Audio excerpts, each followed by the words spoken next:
pinainit Wala siyang kwenta ka ba? at mas pag-uusapan. Nahuli ko ang boyfriend ko at ang ate ko sa kwarto. Mga sikretong dito mo lang mapapakinggan. Top Secrets. Top Secrets. Top Secrets. Top Secrets. Hi kabisyo! Extended pa ang ating top secrets. At nasa kabilang linya pa rin natin si M from Cavite. Hi M! Hello po. Yan, buti hindi ka naman bumitaw at buti hindi ka nakatulog sa pag-antay. O ano, medyo nakapag-isip-isip ka na ba? Mm, Hindi pa rin. hindi pa rin po. Actually, ilang beses na rin naman po ako nag-try na hiwalayan siya. Mhm. Pero ayaw niya pong pumayag. Okay. Hindi daw po. Sabi, hindi kita aalpasan kahit Mhm. anong gawin mong dahilan. Mhm. So may part sa akin na, wow, talagang love niya ako, ganyan. Oh. Pero may part naman sa akin na, siguro kasi hindi ko alam kung anong dahilan niya eh. Mhm. Pero alam mo Ganun. ba na yung decision making na yon, hindi lang naman siya yung dapat gumawa. It is you who should decide whether or not this person should be in your life. Ikaw ang magdedesisyon kung gusto mo ba tong taong to na nasa buhay mo pa. Hindi yung kapag nakikipaghiwalay ka, papaalam mo pa sa kanya na, o pwede ba akong makipaghiwalay? Kapag hindi siya pumayag, stay ka pa. That only Yan na lang. means na nagpapipigil ka lang, 'di ba? May ganun eh, yung nagpapapigil lang na tao para nagpapayami lang. Yung mas masarap kasi sa pakiramdam na parang hinahabol ka, ganyan.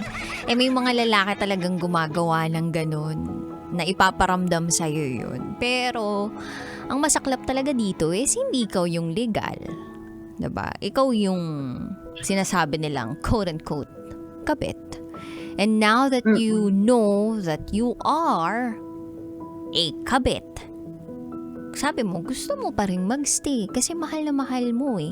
Ang tanong ko sa'yo ngayon, mahal mo ba siya kasi he gives you comfort in life? Or mahal mo siya kasi mahal mo lang siya? Na kahit wala siyang comfort na ibigay sa'yo, kung sino man siya, siya lang, as in the whole him, gusto mo pa rin ba siya? Mahal mo pa rin ba siya? Pipiliin mo pa rin ba siya? Opo. Kasi before nung nung nagkakilala kami is na nakakapagbigay siya pero hindi katulad ng ngayon. Mas ako yung nakakapag-provide sa kanya before. Pero ngayon kasi may work na siya, medyo na siya. Mahal ko siya kahit hindi niya nabibigay yung mga naibibigay niya ngayon. I think meron ka na talagang desisyon. And that is to stay with this person kahit na alam mong maling ruta tong tatahakin mo. And I just wish you the best. I just wish that everything comes your way, maging okay. Sana hindi humantong sa mga sabunutan ng pagpo-post sa social media or baka tulfuhan yung maganap. Hindi ako sure. Nothing is really absolute and nothing is really sure. Pero ikaw mukhang laban na laban ka. So, I will give this moment para sa'yo na sabihin kung ano yung gusto mong sabihin sa minamahal mo. Go ahead.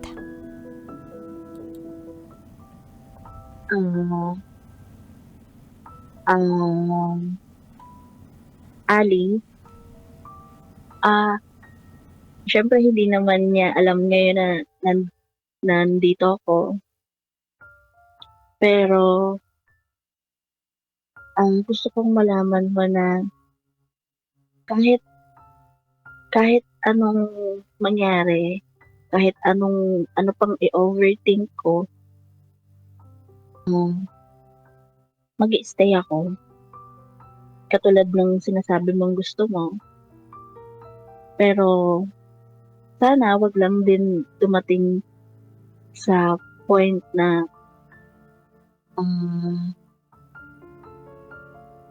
yung masagad na ako, matauhan.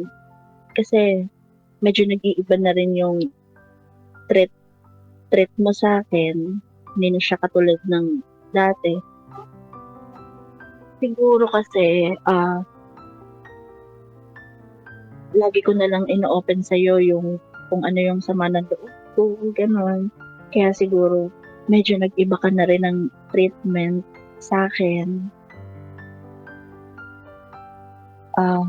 Pero mag-stay ako hanggat kaya ko. Ayun lang. Thank you. Thank you. Good luck sa'yo. Ready ka nang masabunutan, ha? Ready ka nang ma-post, ha? Kung yan talaga yung desisyon mo sa buhay, ayoko magsayang ng enerhiya para sabihin sa'yo na, tigil mo yan! Na mali yan! Sana payapa ka sa desisyong gagawin mo. Because at the end of the day, ang pinaka magmamatter sa tao ay yung kapayapaan na mararamdaman niya sa puso't isipan niya. Sana mas Ayun nga po marami yung gabi at araw na makakatulog ka sa gabi at araw na magiging payapa ka. O, ano yung ayun nga po? Ayun nga po yung wala ako. Yung peace of mind. Ayun naman pala eh. Bakit yan pa rin yung pinipili mo? Ewan ko. Masaya pa rin ako sa kanya kapag kasama ko siya. Pero pag hindi naman, talagang overthink. Alam mo, feeling ko maganda ka naman. May pagka-syunga ka lang pagdating sa pagpili ng lalaki. Pero ano naman nandun ka naman sa maganda ka, may talino ka naman, 'di ba? Minsan lang talaga kapag na-overwhelm tayo ng presensya, atensyon, pagmamahal ng isang tao, parang alam mo yung pakiramdam natin, kawalan na tong taong to sa buhay natin kapag umalis siya o parang pinaalis natin siya sa buhay natin. Well, in fact, yung sarili dapat natin yung kukumpleto sa sarili natin, hindi ibang tao. Tama naman po. So, palagay mo kapag umalis tong tao to sa buhay mo, you will be incomplete. Tingin ko po. Tingin ko. Pero feeling ko naman, actually, aalis na rin naman po kami ng anak ko. Parang by September. Parang yun na lang yung inaantay ko na yun na lang siguro yung chance ko para makabitaw talaga sa kanya.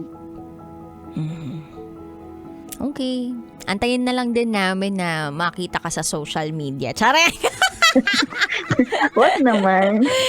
Ay, nako, good luck talaga sa'yo. Yun lang masasabi ko. Prayers up para sa'yo at sana talaga ay maging maayos ang lahat sa buhay mo. Sana managinip ka at yung sa panaginip mo, biglang nakakatakot yung panaginip mo at magkaroon ka ng turning point. Merong turning point talaga sa buhay ng tao at hindi pa ito yung turning point mo. Hindi pa ito yung turning point mo. Magkakaroon ng isang sitwasyon na mapapasabi ka talaga, bitaw na ako kasi hindi na ito ang para sa akin. Abangan namin yun. Anyway. Salamat ha. Sana kahit Thank you papaano din po. medyo gumaan yung pakiramdam mo ngayon. Opo, thank you. Thank you, ha? Ang hirap nung ganun. Yung tipong, yung kaibigan mo, sobrang sarado na yung utak at isip. Or hindi naman sarado. Close lang, ganun. Charot! With darot. Alam mo yung tipong merong kang barkada o kaibigan, close friend mo, best friend mo, nagpapa-advise sa'yo, tapos nilolo ko ng jowa. Tapos sasabihin mo sa kanya, wag mo nang balikan yun, wag mo nang entertain yan, manloloko yan. Tapos sasabihin niya sa'yo, oo, hindi ko na yun babalikan. Promise, ganyan. Sakit-sakit na nararamdaman ko. Lahat na ng baho nung ex niya, biglang boom! Sinabi niya na sa'yo, na-share na sa'yo. Kumbaga, ikaw emotionally invested ka na dun sa kwento nila. At the same time, asar na asar ka dun sa naging ex-boyfriend. Tapos after 1 week, malalaman mo, nagkabalikan sila. Uy, ganun diba nakakaasar yung ganung feeling? Kaya ka naasar bilang kaibigan kasi may care ka sa tao, 'di ba? Mahal mo yung tao at ayaw mong merong nadedehadong tao o may nasasaktang tao. At ganun tayo sa programang to, yung parang ayaw natin may nadedehadong tao, ayaw natin na may nasasaktan, ayaw natin na merong nahihirapan. Ayaw natin na merong taong walang peace of mind, 'di ba? Kung po pwede nga lang lahat ng tao magkaroon ng kapayapaan sa isipan nila, bakit naman hindi? 'Di ba? Ang sarap siguro mabuhay pag ganoon. Kaya lang hindi. May mga tao talagang pumipili ng masarap kahit alam nilang mali. May taong pumipili ng masaya kahit alam nilang hindi payapa. May trade-off yan eh. Pag pinili mo yung masaya, ang trade-off nun kapayapaan. So ano ba talaga dito yung mas nagmamatter sa'yo? Is it yung peace mo? Yung kapayapaan? O yung kasiyahan? Kasiyahan lives short term, pero yung kapayapaan lives long term. Habang buhay mo siyang dadalhin. At mahirap talagang umahon o bumangon kapag natukso ka na, kapag nasa kamalian ka na.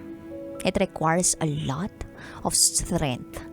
And minsan, ilalagay ka ng Diyos sa isang sitwasyon na pampagising, yung yayanig ng buong buhay mo dahil hindi ka nakinig sa Kanya. I don't wanna sound here na very religious ako or churchy yung dating ko. Pero, ito lang yung kabisyo eh. Di ba kapag may mga mali tayong nagagawa sa buhay or umpisahan natin sa isang mali, minsan si Lord may way siya para tapikin tayo na, uy, mali yan. Minsan nakala mo makukuha mo pero hindi mo pala makukuha. Mali eh. So, hindi ka niya pinagbigyan dun sa parting yun. Tapos, pag hindi ka pa rin nakinig sa Kanya, pinagpatuloy mo pa rin yung maling ginagawa mo.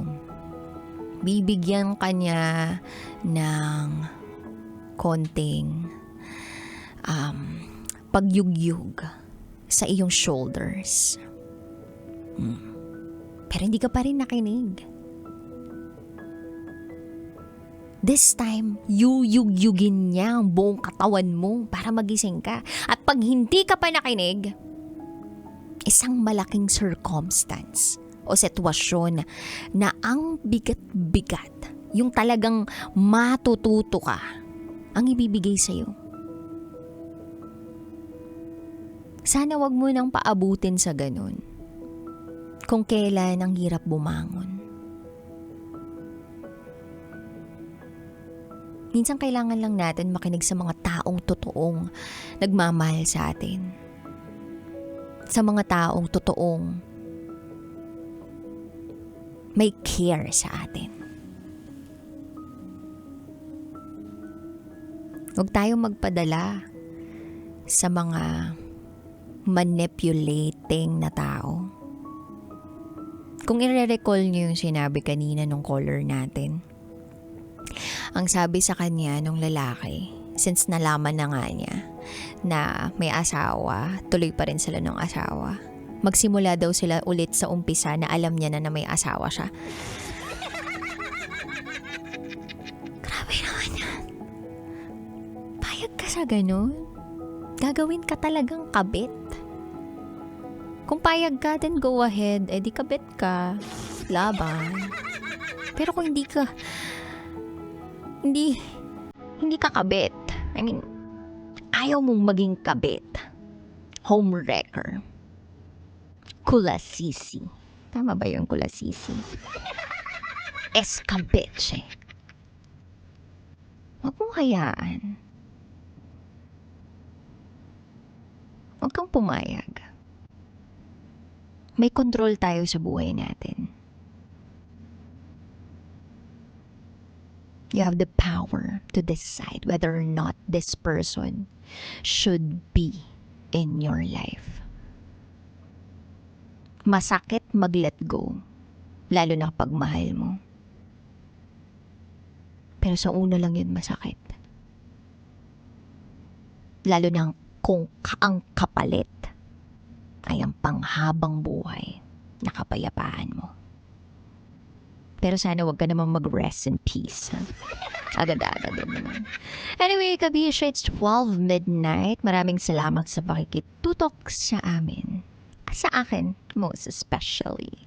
So, kung gusto mo magbahagi ng iyong sikreto, di, bigay mo yan sa akin. Bigay mo yan sa akin.